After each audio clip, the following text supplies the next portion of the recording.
কাকা ও কাকা কি হয়েছে বাইস্তা কি কও? তা কাকা শুনলাম মেয়ে নাকি বিয়ে দিয়ে দিছো। হ বাইস্তা মেয়ে তো বিয়ে দিতেছি। তা কাকা মেয়ে কার সাথে বিয়ে দিয়ে দিছো? মেয়ের জামাই কি করে? হ মেয়ে তো বিয়ে দিচ্ছি। জামাই সরকারি চাকরি করে 50,000 বেতন পায়। ভাবলাম জামাই মেয়ে সুখেই থাকবে নি। তা বাইস্তা তুমি এইসব কথা জিজ্ঞেস করতেছো কেন? না কাকা এমনি আপনার মেয়ের তো বিয়ে করতে চাইছিলাম, তা দিলেন না আমার সাথে, সেই জন্য জিগেলাম আর কি।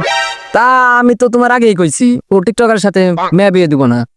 তা কাকা আমি তো টিকটকার না, ওই ফেসবুকে ইউটিউবে ভিডিও ছাড়ি, ওটা কন্টেন্ট ক্রিয়েটর কয়। তা বাইস্তা ওই রে কন্ডম কেউটা কয় না কি কয় মতটা বুঝি না। তা বাইস্তা মাসে কত কামাই করো? তা কামাই বেশি না, মাসে 2-3 হবো। মাসে 2-3 হাজার টাকা কামাই করো? তুমি আবার নিবে আমার মেয়ে না? দূর কাকা 2-3 হাজার না তো, মাসে 2-3 লাখ টাকা কামাই।